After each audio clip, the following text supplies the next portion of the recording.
Hey, I'm Barry from Sunken Railroad. Hope you're doing well. I wanted to let you know where I stand right now with my layout. I've got about 20 hours into this now since I last spoke to everybody. It's been challenging, but I didn't want to put you through the 20 hours of me doing this. So I'm going to talk about where I am and where I'm going. The this entire layout is going to be controlled with these Barrett Hill touch toggles. And last time I talked about the control panel, which is right here. And it looks like a little bit of a mess. This is just a draft control panel. So here's all the toggles. And I'm going to get into these in a little bit more depth today.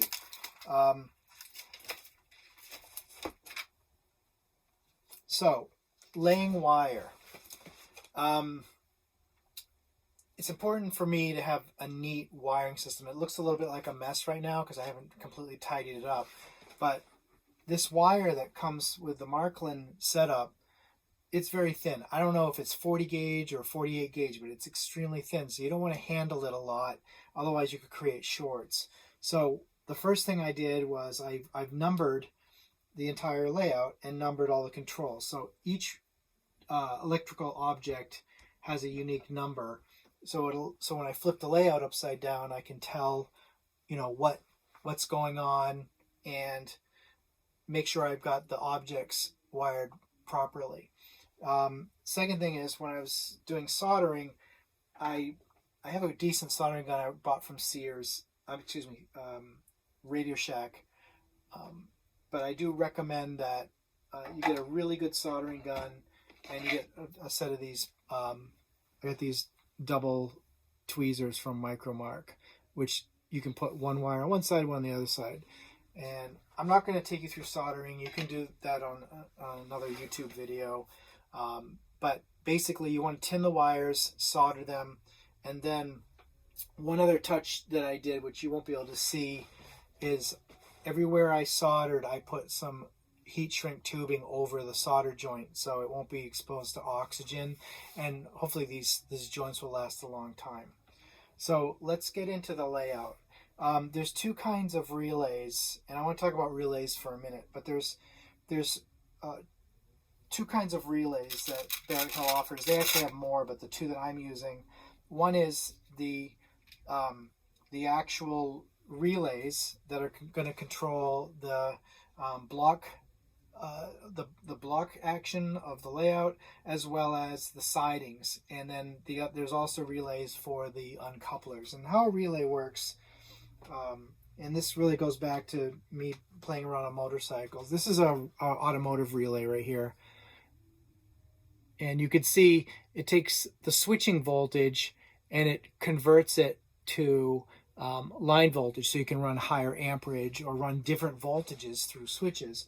And the way capacitive switches work are they have a voltage, and what your finger does is it grounds them out, and they can sense that your finger is over. It's how your phone works. And so what these relays do is they convert the capacitance of these switches with some LEDs, and they run them through some electronics, and they convert them to the line voltage. And the great thing about these is you can run any kind of voltage through these. So this relay is, hopefully you can see that. This relay looks like this. And this is the state of the relay, and here's your switch. Okay, and so here's your touch toggle right here. And I'm not going to get into the electronics, but what's going to happen is when the relay is in one state, so when the touch toggle is green, it's going to close the connection to one of these sides of the relay. So this is the center part of the relay, and then here's the left side, and here's the right side.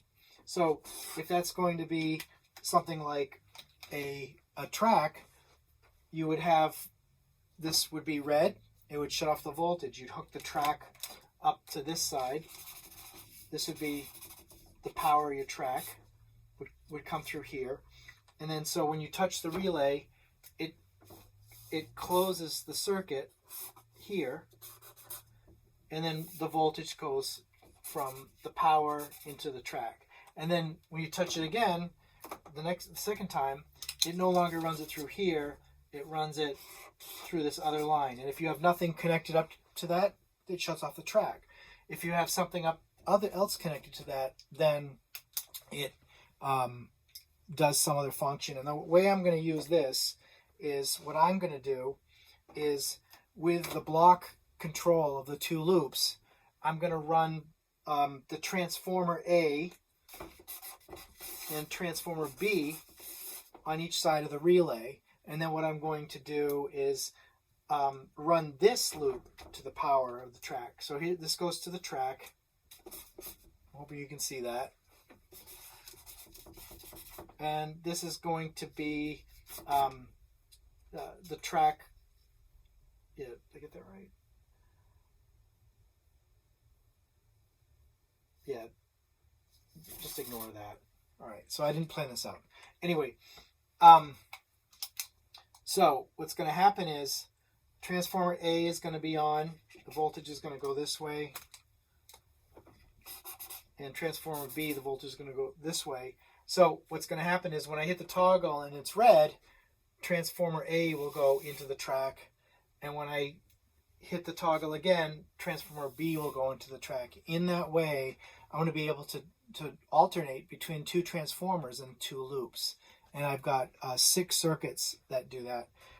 In addition, I've got the 5th track I spoke about in my last video right next to the station, and I'm going to put an extra circuit in there to actually cut the voltage off on the other on that siding, so I can not only operate that with an A transformer or a B transformer, or I can shut it off if I want to park the train there and loop it around.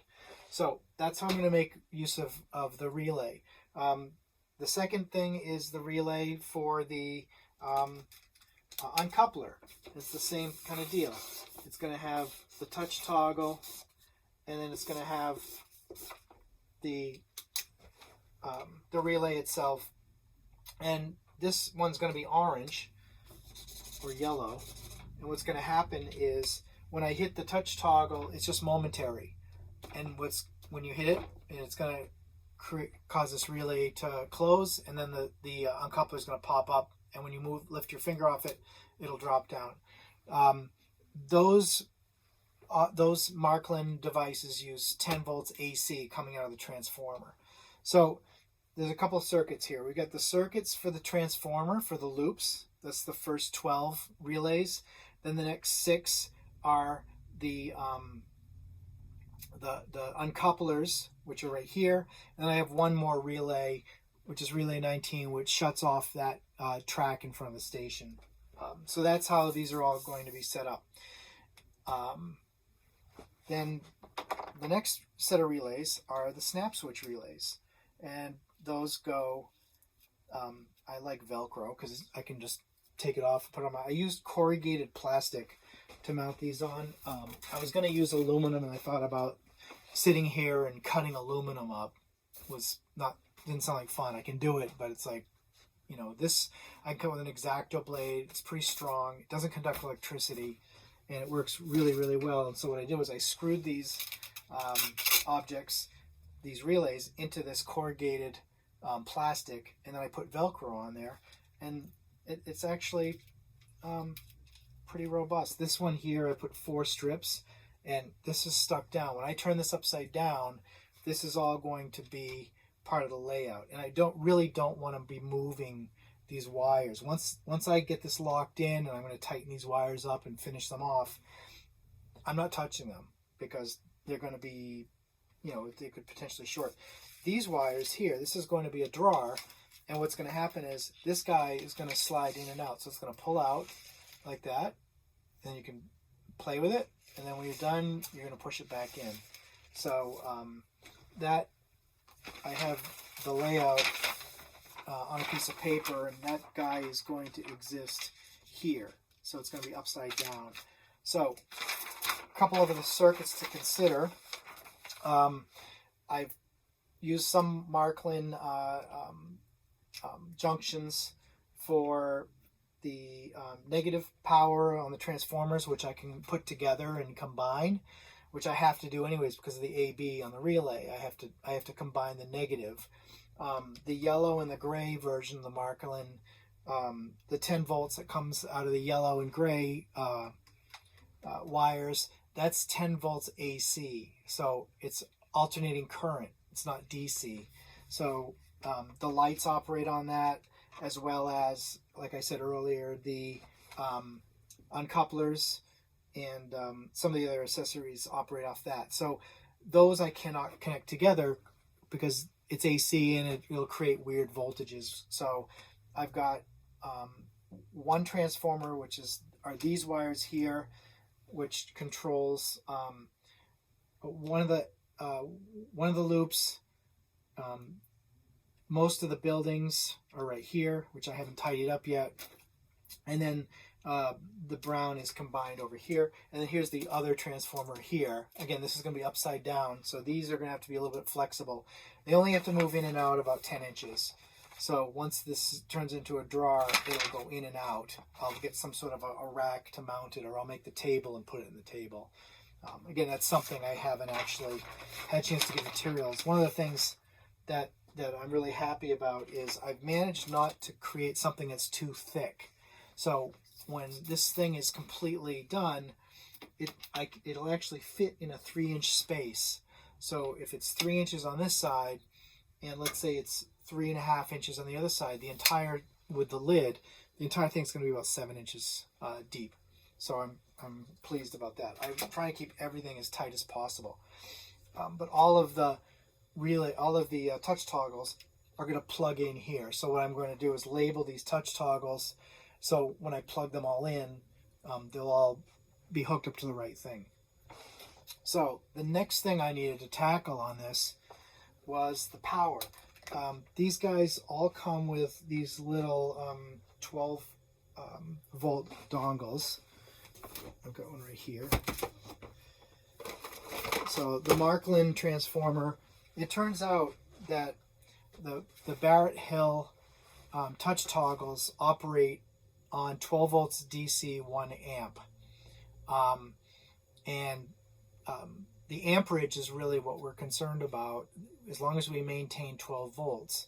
So I would have had to plug 4 of these in, and I could have done it that way.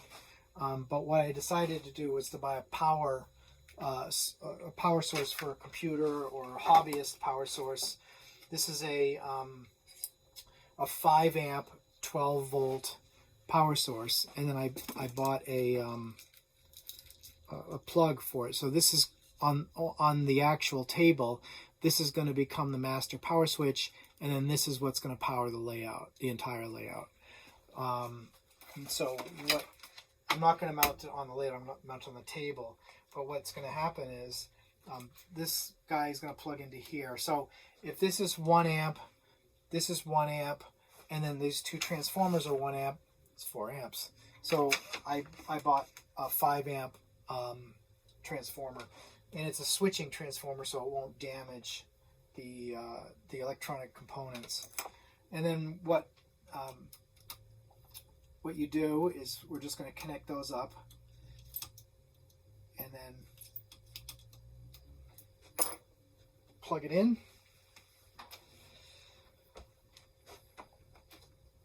And then right here, this is the master switch, and then you turn that on and everything kind of comes to life. So this is where I stand right now with the layout. The next thing I want to do is I'm going to flip it right side up, and I'm going to plug in all the touch toggles, and that's where I'm going to pick it up next time. So thanks for watching, and have a great day.